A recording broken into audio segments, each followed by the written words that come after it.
learned from the lesson. Live in the hills, but I still get a spread. Started with a little, but I still reinvest it. Fear how I feel, then you feel it's a blessing. I just want the lesson, I just want protection. I'm up and I'm down, but they sound like progression. Farmer never plans if he waits for perfection. Finger to the down. All right, ladies and gentlemen, I hope you had a wonderful weekend. We have a very exciting week ahead of us, and we have 3 major catalysts. So I'm going to give them to you right now just so you know. 1, you have all of the earnings starting to kick off. I say all of them simply because you are going to have a bunch of industries from Netflix to Tesla, materials, communications.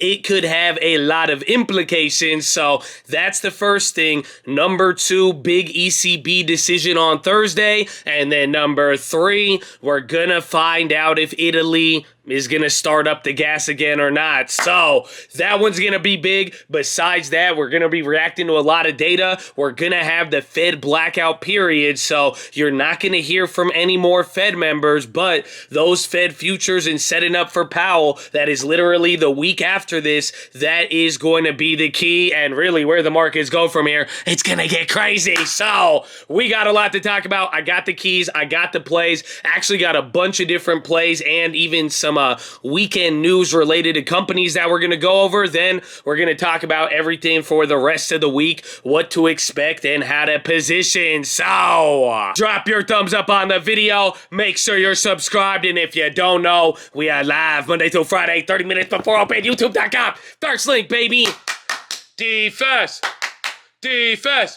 That's, I don't know. I got to hit you with the end. Today is Sunday. Tomorrow is Monday. We need your help, Chad. This chart is not looking pretty, but I think it says a little bit about the market we're dealing with. But this is the random account generator. What we ask on this watch list, you post a random option trade, strike price, expiration date, all of that, preferably with time and below $100. Tomorrow morning, we're going to do a random comment picker and select one of the plays. So right off the bat, let's get straight to the keys. Like I said, earnings is going to be big, and it's probably going to dominate a lot. 1, the Fed is going to be quiet, so you're not going to hear much. But now, the fact that it's a bunch of these industries and everybody's talking, okay, wait, earnings estimates haven't moved. How are things going to react? Literally, we're going to talk about it. We're coming off of good data from last week. Remember, you had production numbers, you had consumer sentiment. Even though CPI was bad, people were liking some of the data they were getting, but now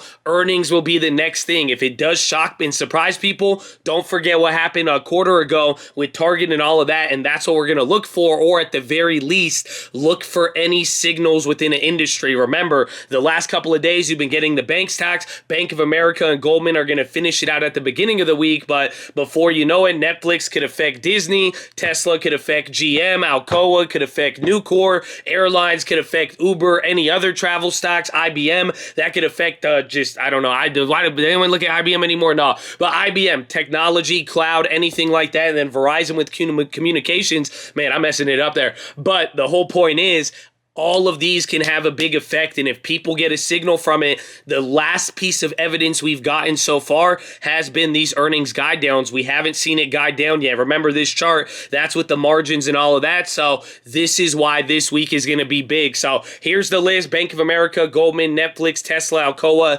UAL, IBM, Verizon. You're going to get a couple of more, but these are going to be the big ones people are focusing on, so keep that in mind. That's the first key. The second key, we are coming off of good data, but now what we're going to get this week, I think up until like Thursday, it's all going to be housing data. Then you're going to get the Philly Fed manufacturing and then PMIs on Friday. So depending on how it is, we'll see. Be careful of the whole good news, bad news, good news, because again, last week we're coming off of the data, and now a lot of people are going to be looking at this data to price in the Fed futures and what's going to happen next week. So just keep all of that in mind. But here's the Philly Fed. We talked about this. I brought this chart up last week, but I think this one could be a very big piece of data. As you're seeing, this is a chart from 1980 till today, and it highlights how pretty much anytime the Philly Fed has dropped below that like 45 number, it has always led to a recession. And now people are saying, you know, any of this data could be key to watch. We want to really see if things deteriorate or not. So although Philly Fed, you may not have responded to it in the past, I would definitely keep keep an eye on it this week, and it might be a little bit more telling. So keep all of that in mind. But then finally, the last piece of news, and this one's going to be big because it's not related to the Fed. It's not related to earnings. And this is where I think it's going to move around a little bit weirder, but you're going to be getting that Europe pipeline news by Friday. Again, July 22nd is what we said. We're going to see if that pipeline does not turn back on, you are going to have a problem with the euro, a problem with the pound, and then just a problem with European stocks. So keep that in mind. That very well could be the black swan. If there is going to be a black swan, and if there's anything that we're near, it's literally that. So watch out for that. And then on Thursday, you are going to get an ECB policy decision, and they might change things around. So depending on what happens, we're going to watch the currencies and see how that plays into the dollar, because don't forget, last week, the dollar doom. People are already talking about this. Again, the effects of a strong currency, specifically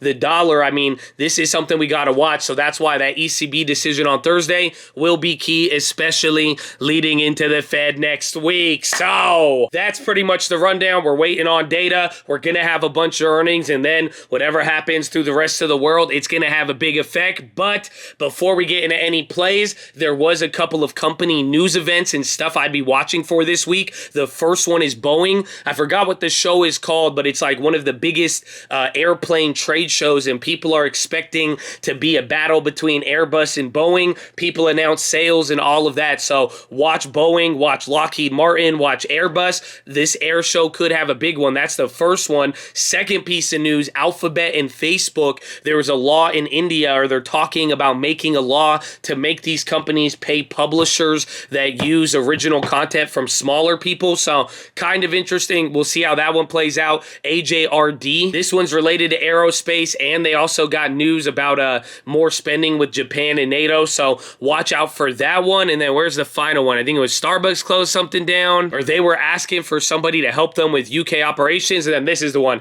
LMDX, the Bill and Melinda Gates Foundation. They had a 13G filing, and they took a 7.4% stake in this biotech company. So I'd watch that one in the morning. We'll see how things play out. But let us get into the plays. So, right off the bat, I got 3 different plays that I'm looking at. Honestly, I think there's going to be a lot this week, and I did not put down any earnings plays. But if you remember last week, we made a bunch of earnings plays, and I would definitely just be on the lookout. If the market could have a streak where it continues upside or downside, that would honestly be the best for earnings, because then you could streak together some of the pre-earnings premium moves. But keep all of that in mind. But as far as the first play, EWG and EWI, baby. EWI, we played this one last week. It's cheaper than EWG, but I'm just talking about this Thursday, Friday news potentially. If we see a problem with that pipeline, these plays are going to be on fire. So I'm looking for a new play. Unfortunately,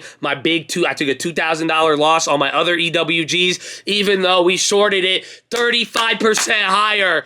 It's okay. It's a learning experience. I'm still a little bothered, but obviously I like the play, so I'm going to look to go back into it. We're going to see what we can find, and pretty much it's just going to be a game of musical chairs between now or Friday in the news, and if anything actually develops from it. So keep that in mind. And then again, EWI can also benefit off of it, and it's cheaper. At least the premiums are not as jacked up as the EWGs, and that's what I like about it. But that's the first play. Keep your eyes on them. The second play, this one's a little surprising, but hopefully you remember what happened on Friday. But XLV, baby. So one, we have the Abivide play. We were waiting for that PDUFA on Friday. Again, PDUFA, Prescription Drug User Free Act. Someone was like, I like how you're explaining it now. Again, everyone's like, what's a PDUFA? Do you use it in the shower? No, but it's a PDUFA. Again, it's pretty much an FDA approval. It did not come in last Friday like we were expecting, but it's not going to be any later than Monday. So watch out for that. But the whole idea is Abivide makes up XLV. That's the first part of it. So it's like, okay, if we get a catalyst, we'll get some movement. But now on Friday, UNH, we hit 100% trade on that one. They had earnings, and they were very good earnings, and they're even going back up to highs. You literally may watch XLV in healthcare start to kind of lead like some of the energy plays a couple weeks ago. I mean, because they're not leading anymore. But watch out for them. I think this one could be a good one. If we get a defensive week here, I think XLV, some of the good earnings, I think it could be a really, really good one. So we've hit 1,000% on that one this year already. So let's see see what happens and keep watch for it. But that's the second one. And then finally, number 3, baby, Qualcomm. I actually made a play on this one on Friday. Which ones did I grab? I grabbed 5 of the August $100 puts for 51 cents. So spent about $250. And why did I go with the put there on Qualcomm? It is very, very simple. Qualcomm has earnings coming up, and literally go look at their chart. They have just been going up, so the puts would be cheaper, and really, Qualcomm reports a little later. I'm going to wait for some of the earnings. If, depending on that, momentum, whether it continues up or continues down, I'm hoping I would be able to get a call for pretty cheap. But again, over the last 5 days, Qualcomm's been leading, so calls are expensive. Puts are going to be cheaper. Again, you saw us do that with Microsoft last week. Those even went up like 60% on Friday. They ended up coming down, but it's a mix of playing the earnings and making sure you're getting the premiums at a better price. So there was that. That was pretty much a majority of the plays. Like I said, I'm going to be watching other earnings plays. I still have Netflix, still in a Apple, still in a Microsoft, again, Tesla. I have a put. I may even grab another one tomorrow, but like I'm saying, all these earnings plays, I'm going to be looking at them. I would watch Bank of America and Goldman or any bank sympathies if you haven't noticed on Friday. Again, we saw what happened with Morgan Stanley, or I think it was Citibank that ended up doing good, but it brought up everything, even though Wells Fargo wasn't really the best. So just keep that in mind. You got Bank of America and Goldman. Again, Netflix, Tesla, those will probably be the bigger ones. And if you're feeling a little crazy, maybe we get a big surprise or an IBM. But I want to see how we start off this week. Earnings plays are still going to be a big focus, but now also too, just kind of what we got broader, and just keep in mind the Fed is next week. We're going to get a lot of movement. So try to get a double whammy out of your plays. And I hope you're ready, but that is your watch list, ladies and gentlemen. Make sure Hydrate Healthy ready to go. Make sure post your watch list. Make sure we see you there in the morning. I need the armor on. I need the helmet shining. I need you to remember to stay faithful, baby. Yes, it's all about keeping the intensity, no matter the year, no matter the market, what it looks like. Some of y'all have done it, and I applaud you. Some of you want to do the opposite. I encourage you not to betray your future self and stay in the game and get ready. Next few weeks, they could get crazy, and we got a little bit of unknown lurking around the corner, so now is not the time to give up, baby. Year is almost over. I hope you had a good weekend. I hope you're hydrated, and I'm going to see you in the morning, baby. Let's wake up and drive in. Defense. Defense. Okay, I love you, Chad. Have a wonderful evening, and calm down. I don't know what I say calm down to myself. That's what I was thinking. And then I calm now. Okay, I love you, Chad. Have a wonderful evening. Peace out. I'll see you in the morning, baby. Goodbye. Bye. Bye. Bye. Okay, bye.